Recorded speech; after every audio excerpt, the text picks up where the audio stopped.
हाँ जी, कैसे हो सबके सब बढ़िया, सब खैरियत। आज हम लोग अकाउंट्स का एक न्यू चैप्टर शुरू करने वाले हैं जिसका नाम है इन्वेंटरी वैल्यूएशन। आपके स्क्रीन के ऊपर दिख रहा होगा। ये चैप्टर बहुत ही ज्यादा इजी है। ये चैप्टर क्लास 11 के बच्चे भी आराम से इजीली कर लेंगे। ये चैप्टर में मार्क्स उठाने का मतलब है लॉटरी पा जाना, जैकपॉट मिल जाना। ठीक है। ये चैप्टर आपके एग्जामिनेशन में 5 मार्क्स के आएंगे। लेकिन इस बार न्यू सिलेबस है। इंश्योरेंस क्लेम, कंसाइनमेंट जैसे बड़े बड़े चैप्टर हटे हैं, तो हो सकता है ये चैप्टर आपको 10 मार्क्स के लिए पूछ ले। लेकिन मैं बता दूं कि अगर 10 मार्क्स के लिए अगर आपको ये चैप्टर पूछ लिया गया ना, तो आपके लिए ये जैकपॉट हो जाएगा। फ्री में मार्क्स मिलेंगे, सिंपल सा बात है। इतना ज्यादा इजी चैप्टर, बहुत ही ज्यादा इजी चैप्टर है। ठीक है, तो शुरू कर रहे हैं। बस आप लोग इस चैप्टर को ध्यान से देख लो, सम्स को प्रैक्टिस करो, बस हो गया, खत्म खत्म कहानी। और कुछ रिक्वायरमेंट नहीं है इस चैप्टर के लिए। ठीक है। बीकॉम सेमेस्टर 1 के फ्री क्लासेस को अभी भी तुमने ज्वाइन नहीं किया तो फटाफट से ज्वाइन करो। 6 स्टेप्स को फॉलो करने हैं, जो कि तुमको डिस्क्रिप्शन में मिलेगा या तो कमेंट बॉक्स में मिलेगा। वो 6 स्टेप्स को फॉलो करके आप लोग क्लासेस को ज्वाइन कर सकते हो। ओके, अभी फटाफट से ज्वाइन कर लेना, बिकॉज आपके एग्जाम्स मार्च के फर्स्ट वीक में ही होने वाले हैं, और ज्यादा लेट करोगे तो फिर पढ़ाई नहीं कर पाओगे। आ जाओ, इन्वेंट्री वैल्यूएशन सीखते हैं। सबसे पहले तो इन्वेंट्री का डेफिनेशन आप लोग ध्यान से पढ़िए, जो मैंने स्क्रीन पर लिखा है। As per accounting standard 2, inventory are the assets. Inventory को असेट बोला जाता है। इन्वेंट्री असेट ही कहलाते हैं। असेट साइड में ही इन्वेंट्री लिखते हो ना तुम। Held for sale in the ordinary course of business. Inventory माने कि, और एक वर्ड से अगर मैं इन्वेंट्री को क्लासिफाई करूं तो इसको हम लोग प्यार से स्टॉक भी बोलते हैं। स्टॉक भी बोलते हैं। अगर किसी का शॉप होगा, किसी स्टूडेंट का, मान लीजिए पापा या दादाजी का शॉप होगा, आप लोग क्या सारा का सारा स्टॉक ही बेच देते हो क्या, या कुछ गोडाउन में भी रखते हो? भैया हम लोग तो गोडाउन में भी रखते हैं। आधा सामान गोडाउन में रखते हैं, आधा सामान दुकान में रखते हैं। जो बिक जाता है वो बिक जाता है। इसके बाद दुकान से अगर सामान खाली हो जाता है तब हम लोग गोडाउन से लेके आ जाते हैं बेचने के लिए। तो भाई वो जो आधा सामान तुम गोडाउन में रखते हो ना, उसको ही हम लोग क्या बोलते हैं? इन्वेंट्री। उसको ही हम लोग बोलते हैं स्टॉक। और तुम्हारा स्टॉक, तुम्हारा इन्वेंट्री तुम्हारा असेट है। फ्यूचर बेनिफिट देगा तुमको। उसको बेच के तुम पैसा कमाओगे। समझ में आ रहा है? और इस चैप्टर का नाम क्या है? Inventory valuation. स्टॉक चेकिंग करना।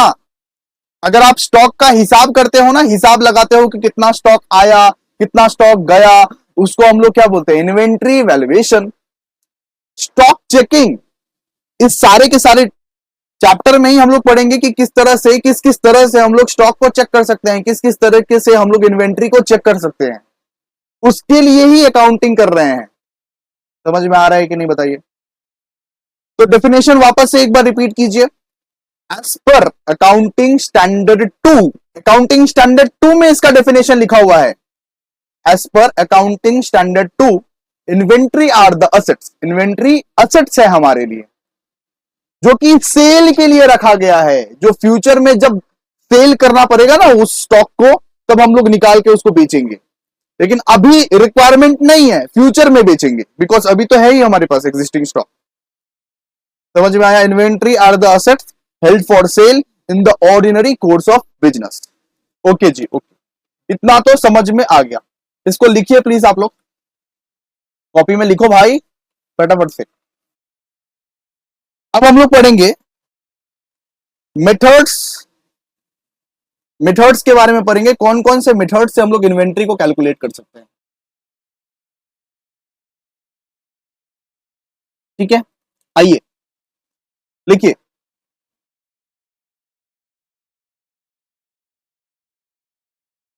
Methods of calculating, methods of inventory valuation. ये लिखिए, मेथड्स ऑफ इन्वेंट्री वैल्यूएशन।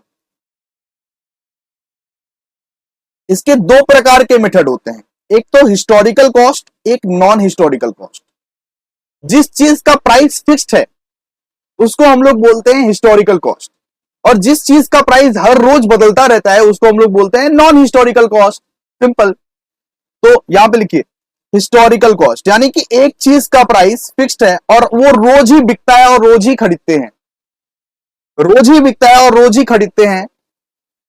तो इसके लिए हम लोग को कौन सा चीज मेंटेन करना पड़ेगा, मैं अभी बोलता हूं। सबसे पहले लिख दीजिए हिस्टोरिकल कॉस्ट, और ये है non historical cost.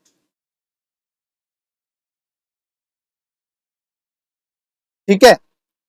Historical cost है जब एक पेन मान लीजिए खरीदे, अब ये पेन का सेलिंग चल रहा है, पेन बहुत ही सस्ता चीज होता है, लोग रोज खरीदते हैं, रोज बेचते हैं, रोज स्टॉक से निकलता है और रोज बिकता है ना, ये रोज का चीज है। तो ये हिस्टोरिकल कॉस्ट पे ही बिकता है। अगर 10 रुपए का पेन है तो मुश्किल से ही वो 10 साल 5 साल तक ये 10 रुपए का ही रहने वाला है, ये बदलेगा नहीं इसका कॉस्ट। तो इसका जो इन्वेंट्री वैल्यूएशन रहता है ना, ये बहुत बड़ा सिंपल वैल्यूएशन रहता है, इसको बहुत ही अच्छे से आप इन्वेंट्री वैल्यूएशन कर सकते हो। In case of historical cost आपको 4 मेथड्स को फॉलो करने पड़ते हैं। अब आप लोग में से जो लोग भी 11th में या 12th में कॉस्ट टैक्स पढ़े होंगे उनको समझ में आ जाएगा। हिस्टोरिकल कॉस्ट के लिए हम लोग फीफो मेथड यूज करते हैं।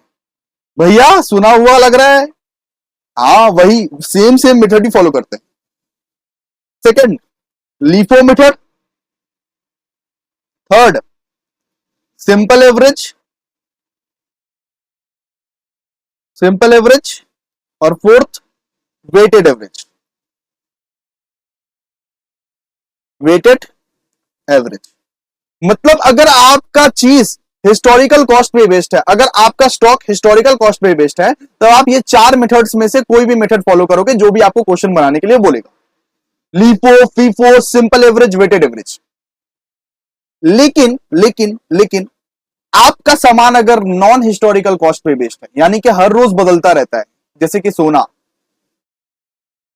मेटल्स, हर रोज मान लीजिए कॉस्ट बदलता रहता है, कुछ ठीक ठिकाना नहीं है, फिर आप क्या करते हो, उसको एडजस्टेड सेलिंग प्राइस मेथड में आप डील करते हो। सारा का सारा मेथड्स मैं एक्सप्लेन करूंगा, एक एक करके सब कुछ एक्सप्लेन करूंगा।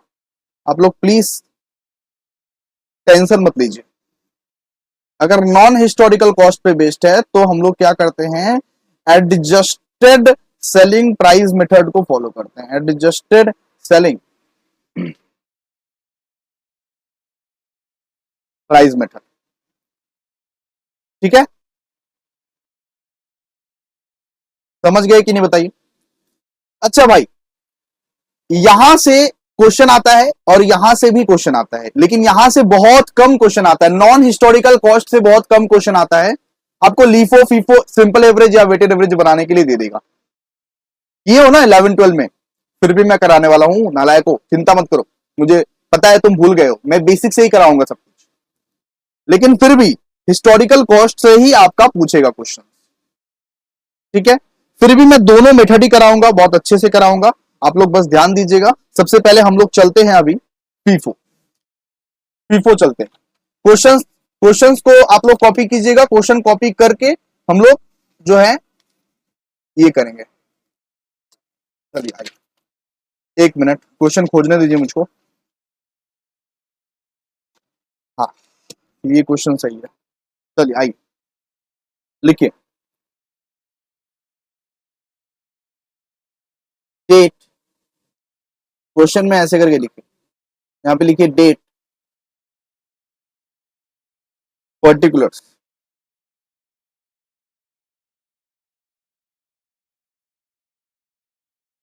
Date, particulars, unit, rate. अभी हम लोग कर रहे हैं बाबू लीफो मेथड। क्या कर रहे हैं, लीफो, सॉरी फीफो मेथड कर रहे हैं, फीफो मेथड लिख दीजिए। अभी हम लोग कर रहे हैं फीफो मेथड। क्वेश्चन कॉपी कीजिए, डेट, पर्टिकुलर, यूनिट, रेट।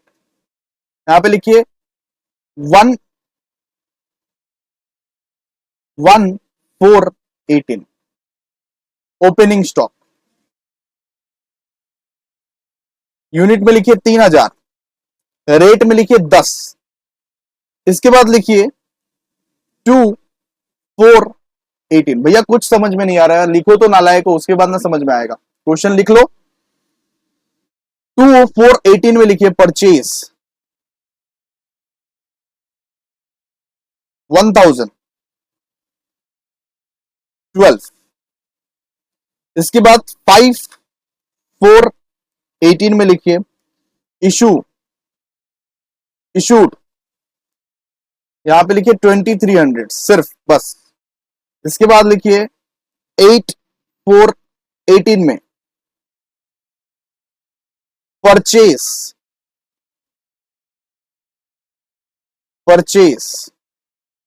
ठीक है, यहां पे लिखिए 500, ठीक है। इसके बाद लिखिए 10/4/18 इशू 1200। इसके बाद लिखिए 15/4/18 परचेस 1014, ठीक है। अच्छा यहां पे एक मिस्टेक हो गया, यहां पे 500 लिखे थे ना, यहां पे रेट लिख दीजिए 13। 8 तारीख को परचेस किए थे ना, 500 यूनिट था, रेट लिख लिख मतलब कि रेट लिख दीजिए 13, ठीक है। इसके बाद 20 तारीख अप्रैल के महीना 18 इशूड 800, ठीक है। क्वेश्चन कॉपी कीजिए फटाफट से, क्वेश्चन कॉपी कीजिए फटाफट से, नालायक को फटाफट क्वेश्चन कॉपी करो। फीफो मेथड से करने वाले हैं भैया। फीफो मेथड मतलब क्या होता है, सबसे पहले तो ये बताइए। First in first out. FIFO method मतलब अभी आप इतना समझ लीजिए, जो फर्स्ट आया है स्टॉक वो फर्स्ट जाएगा भी, जो पहले आया है वो पहले जाएगा भी। इसको हम लोग बोलते हैं first in first out method, ठीक है। First in first out method करना कैसे है मैं सब कुछ बताऊंगा। सबसे पहले आप लोग ये क्वेश्चन को कॉपी कीजिए, ओके। आइए कॉपी कर लिए आप लोग, चलिए ऊपर में देखिए। ऊपर में आपको यहां पे एक मिनट, मेरे को अपना लाइंस थोड़ा सा बड़ा करना पड़ेगा, ठीक है, इतना ठीक है। रूल लाइन में नहीं लिख सकते। हाँ आइए, क्वेश्चन आप लोग कॉपी कर लिए, ऊपर में लिख दीजिएगा फीफो, ब्रैकेट में ऐसे लिखिएगा स्टोर्स लेजर, स्टोर्स लेजर। अब देखिए इसका फॉर्मेट कैसे बनाते हैं। सबसे पहले डेट लिखिएगा, डेट, ठीक है। डेट लिख के, एक मिनट लाइंस मेरा एक्यूरेट नहीं होगा। डेट लिख के यहां पे लिखिएगा रिसिप्ट, मतलब 3 कॉलम्स में डिवाइड कीजिएगा इसको। रिसिप्ट, इशू, बैलेंसेस, ठीक है। रिसिप्ट, इशू, बैलेंसेस, और यहां पे आप लोग क्वांटिटी रेट अमाउंट लिखिएगा।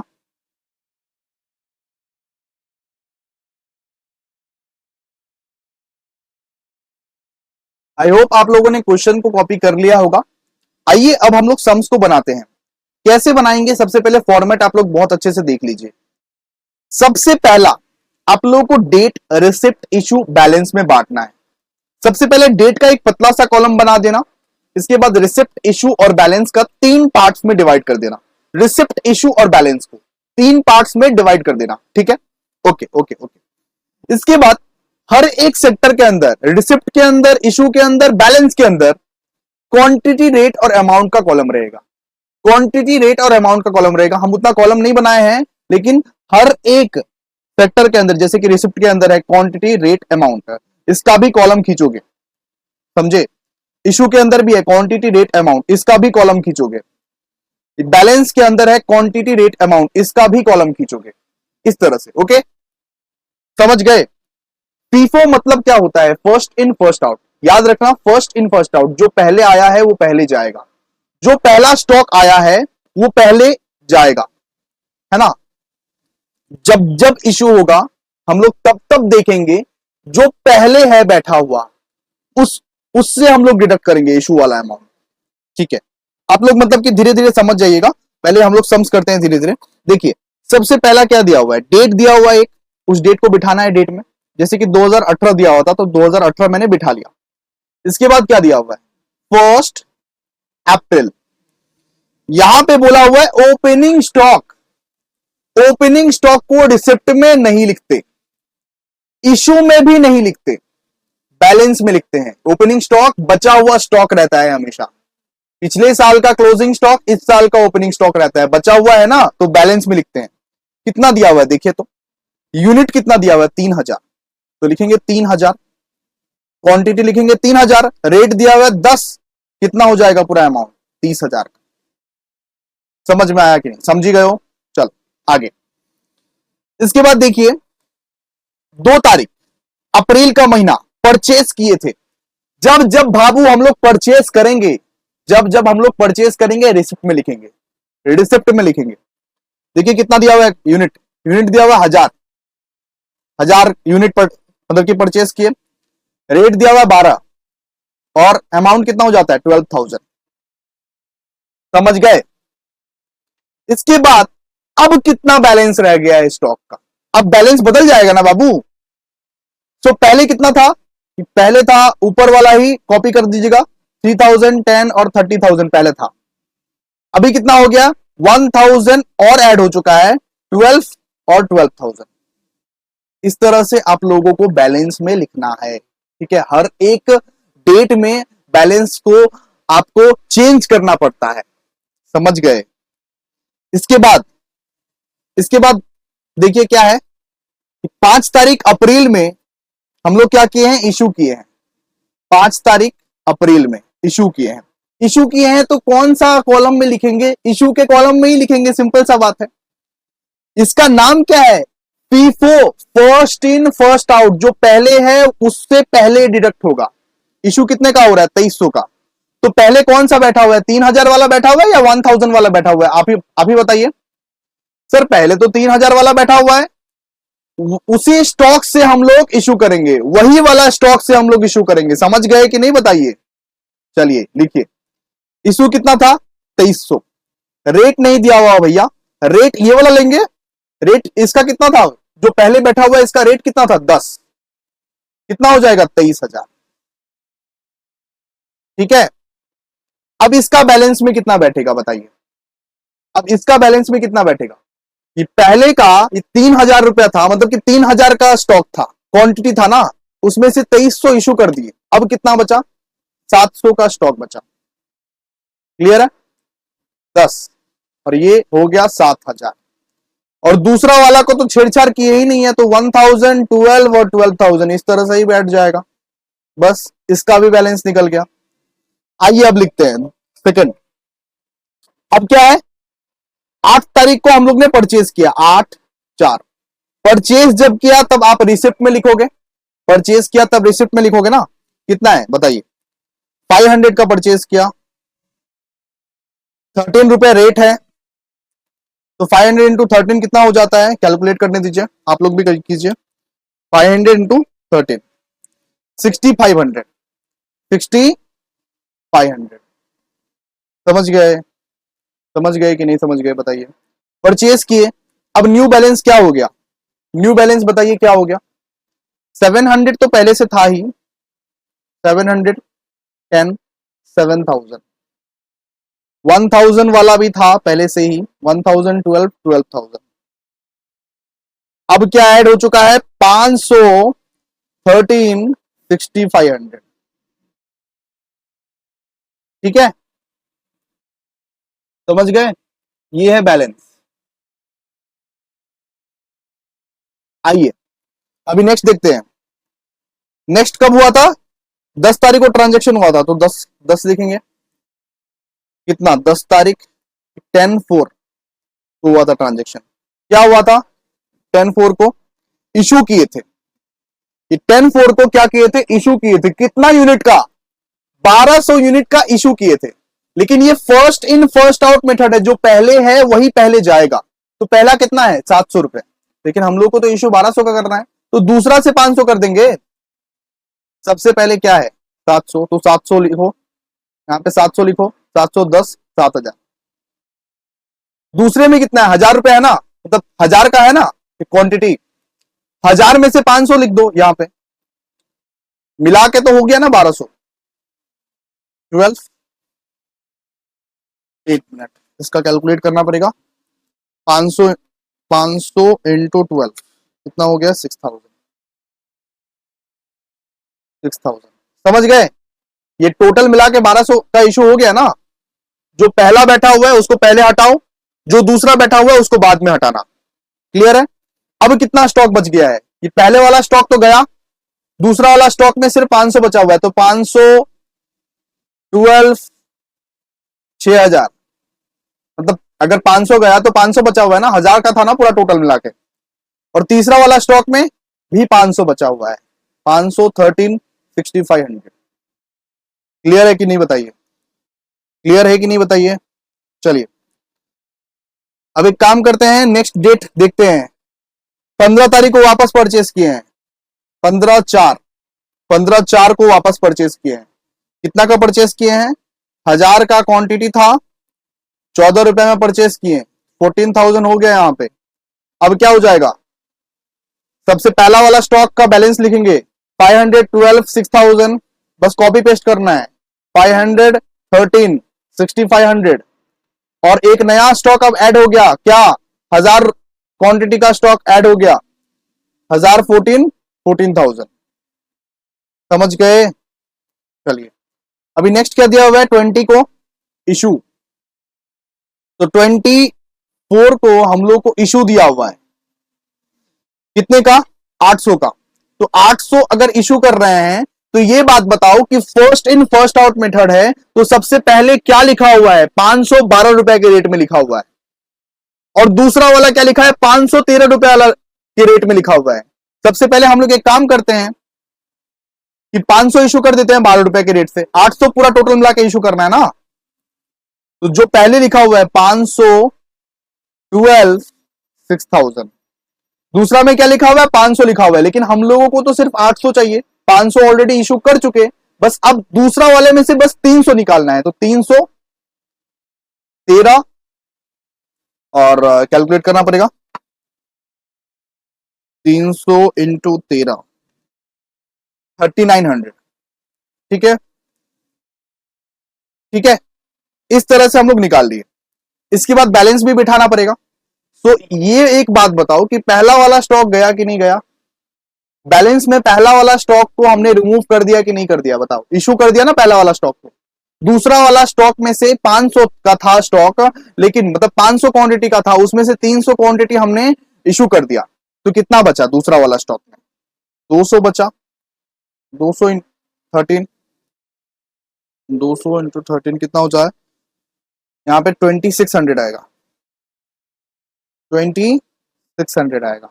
और तीसरा वाला स्टॉक तो अभी पेंडिंग ही है, तो 1000 14 और 14,000। समझ में आया आप लोगों को, समझ में आया कि नहीं आया बताइए। ठीक है, चलिए तो ये क्लियर है, ये आपका क्लोजिंग स्टॉक बन गया। नॉर्मली नीचे में आप लोग ऐसे करके भी लिख सकते हो, ये जो है आपका क्लोजिंग स्टॉक है। पूरा का पूरा सम वापस से एक बार देख लेना, वापस से एक बार जब चेक कर लोगे तब सब एकदम पानी पानी हो जाएगा, चिंता है ही नहीं इसमें। ठीक है, आइए अब हम लोग लीफो करेंगे। ठीक है, आइए ये वाला सम जो आप लोगों को लिखवाए थे, अब इसी सम पे हम लोग लीफो मेथड करेंगे। First in first out method तो सीख लिए, जो पहले आया वो पहले गया, जो स्टॉक पहले आया था वो पहले गया। अब लीफो मेथड में क्या होता है ना, जो स्टॉक लेटेस्ट आया है उसको पहले बाहर निकालेंगे, उसको पहले इशू करेंगे। क्लियर है, जो स्टॉक लेटेस्ट में आया है उसको पहले बाहर निकालेंगे, उसको पहले इशू करेंगे, simple. Last in last out, LIFO का फॉर्मूला क्या है लिख लीजिए एक बार। अब हम लोग क्या करेंगे, यही वाला सम पे लीफो मेथड भी करेंगे हम लोग। इसका फॉर्मूला सब कुछ लिख लीजिए, लीफो मेथड। क्या रहता है फॉर्मूला? हाँ, फॉर्मूला नहीं, sorry, full form, last in last out.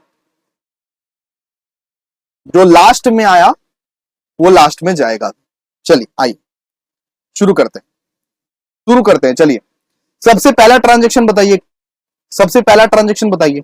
1418 लिखिए, 1418 क्या था? ओपनिंग स्टॉक था। तो ओपनिंग स्टॉक कितने का था? 3000 यूनिट का था। 3000, रेट है 10, तो यहां पे हो गया 30,000। ठीक है, यहां पे हो गया 30,000। इसके बाद क्या है, 2 तारीख को परचेज किए, तो 2418 लिख दीजिए। यहां पे परचेज किए हम लोग। परचेज करने के वक्त में रिसिप्ट में ही लिखते हैं, रिसिप्ट में लिखते हैं ना, लिखते हैं। क्वांटिटी कितना है? 1000। रेट कितना है जी? 12। कितना हो जाएगा? 12,000। ठीक है, इसके बाद अब जो बैलेंस है, अब बैलेंस बदल जाएगा कि नहीं बदल जाएगा बताइए? हाँ, बदल जाएगा भैया। पहले था 3000, 10, 30,000। अब और एक चीज ऐड हो गया, 1000, 12, 12,000। अब की बार बैलेंस जो है ये है। ठीक है, इसके बाद देखिए क्या हुआ, इशू हुआ 5 तारीख को, लिख दीजिए 5। ट्विस्ट यहीं पे है दोस्तों, ट्विस्ट यहीं पे है। अब हम लोग 3000 को नहीं देखेंगे, अब हम लोग 1000 को देखेंगे। सबसे पहले 1000 को लेंगे, लास्ट जो आया है उसको सबसे पहले इशू करो, फर्स्ट वाले को बाद में करना। लास्ट जो आया है उसको सबसे पहले इशू करो, फर्स्ट वाले को बाद में करना। आइए, इशू में क्या लिखेंगे? 1000। सबसे पहले ये 1000 क्वांटिटीज को हटाना है। 1000, 12, 12,000। और टोटल मिला के कितना इशू करना था? 2300। तो 1000 तो यहां से हम लोग लास्ट वाला स्टॉक से इशू कर दिए, बाद बाकी स्टॉक फर्स्ट वाला स्टॉक से करेंगे। ठीक है, अब कितना बचा? 1300 का। तो 1300 का हम लोग फर्स्ट वाला से करेंगे। 1310 कितना हो जाता? 13,000। बचा कितना फर्स्ट वाले स्टॉक का? बचा कितना फर्स्ट वाले स्टॉक का? ये मैं पूछ रहा हूं। एक मिनट।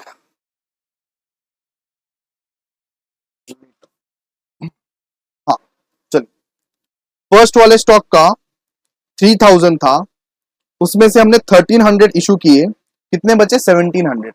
तो यहां पे लिख दीजिएगा 1700। और फर्स्ट वाले स्टॉक का रेट कितना था? 10। ठीक है, फर्स्ट वाले स्टॉक का रेट कितना था? 10। तो क्या कितना हो जाएगा? 17,000। चलिए, क्लियर।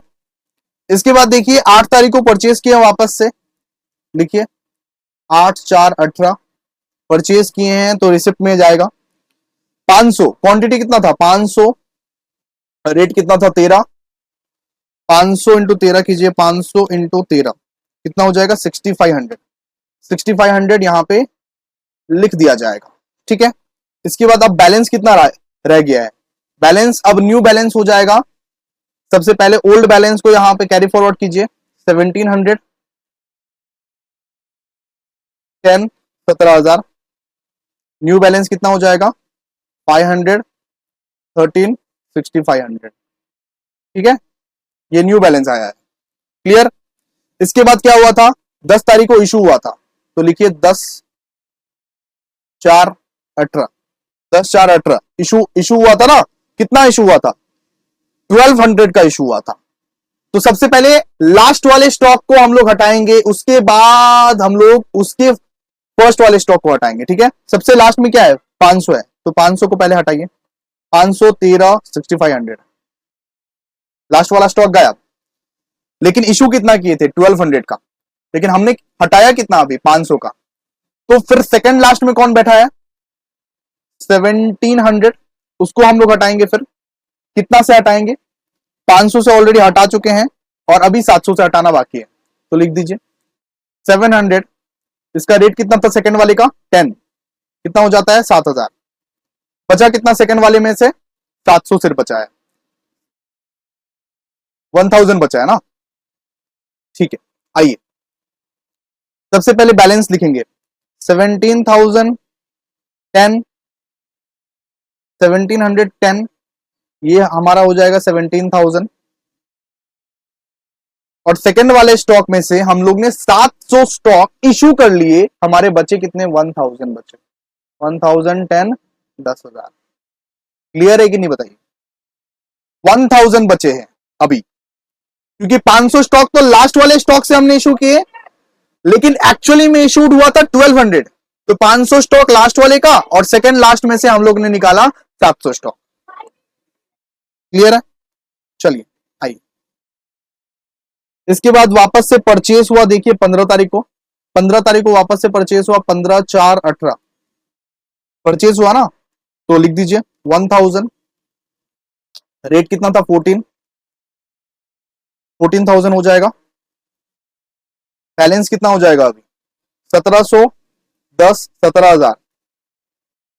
1010 यहां पे 10,000, और अभी का जो स्टॉक आया है उसका भी लिखना पड़ेगा 1014 14,000। ठीक है।